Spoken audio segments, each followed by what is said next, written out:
హైదరాబాద్లోని రాయదుర్గం ఐకియా సమీపంలో మద్యం మత్తులో కారుతో బీభత్సం సృష్టించిన ఘటన ఆలస్యంగా వెలుగులోకి వచ్చింది. ఫుల్గా తాగి కారు నడపడమే కాకుండా వాహనాలను ఢీకొడుతూ పాదాచారులపై కూడా విచక్షణారహితంగా కారుని పోనిచ్చారు.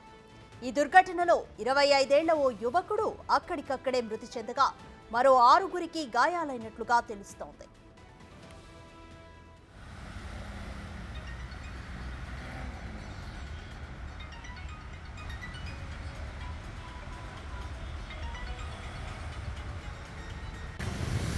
TS07 EE 6048 కారుతో పాదాచారులపై దూసుకువెళ్తూ ముందు వచ్చిన 4 మోటార్ సైకిళ్లను ఆటోలను ఢీకొట్టాడు. మద్యం మత్తులో కారు నడిపిన వ్యక్తిని క్రాంతి కుమార్ యాదవ్ గా గుర్తించారు. అతను సాఫ్ట్వేర్ ఇంజనీర్ గా పనిచేస్తున్నట్లు తెలిపారు. యాదవ్ కు ఆల్కహాల్ టెస్ట్ చేయగా 550% వచ్చినట్లుగా పోలీసులు వెల్లడించారు. బాధితుని మృతదేహాన్ని పోస్ట్ మార్టం నిమిత్తం ఉస్మానియా హాస్పిటల్ కు తరలించామన్నారు పోలీసులు. కేసు నమోదు చేసుకుని దర్యాప్తు చేస్తున్నామన్నారు.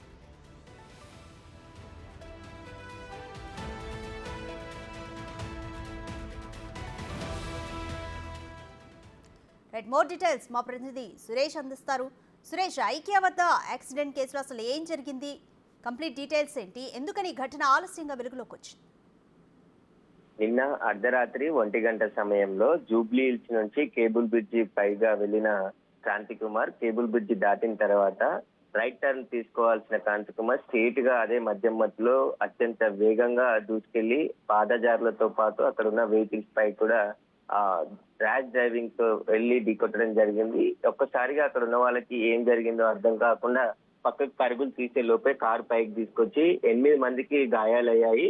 ఒక యువకుడు మృతి చెందాడు. అతను రోడ్ దాటుతూ ఉన్న వ్యక్తి మృతి చెందినట్టుగా చెప్తున్నారు. మృతి చెందిన యువకుడు కూడా ఎవరనేది ఇంకా ఐడెంటిఫై కాలేదని చెప్పేసి రాయదుర్గం పోలీసులు చెప్తున్నారు. వెంటనే అక్కడికి పోలీసులు చేరుకొని ఎవరైతే రోడ్డు ప్రమాదానికి కారణమైనటువంటి సాఫ్ట్వేర్ ఉద్యోగి క్రాంతి కుమార్ ని అరెస్ట్ చేసి ఈ రోజు రిమాండ్ కి తరలించడం జరిగింది. ఆయనకు ఆల్కహాల్ పరీక్ష చేసినప్పుడు 550% ఆల్కహాల్ పర్సెంటేజ్ వచ్చినట్టు కూడా మీటర్లో వాటికి సంబంధించిన పోలీసులు కేసు నమోదు చేసి కోర్టులో హాజరుపరచడం జరిగింది. దానిపైన 304 పార్ట్ 2B కింద కేసు నమోదు చేశారు. నిర్లక్ష్యంగా ఒక వ్యక్తి ప్రాణాలు కోల్పోవడానికి కారణమైనటువంటి సాఫ్ట్వేర్ ఇంజనీర్ క్రాంతి కుమార్ పై పలు సెక్షన్ కింద కేసు నమోదు చేసి రిమాండ్ తరలించారు. ప్రస్తుతం 8 మంది కూడా ఆసుపత్రిలో గాయపడ్డ మరో 8 మంది కోలుకుంటున్నారు. నిన్న అర్ధరాత్రి జరిగిన ఘటన ఆలస్యంగా ఇది వెలుగులోకి రావడం జరిగింది. పోలీసులు కూడా ఈ కేసుపై దర్యాప్తు చేసిన అక్కడ ఉన్న సీసీ ఫుటేజ్ ని కూడా పరిశీలిస్తున్నారు. Right, thank you Suresh.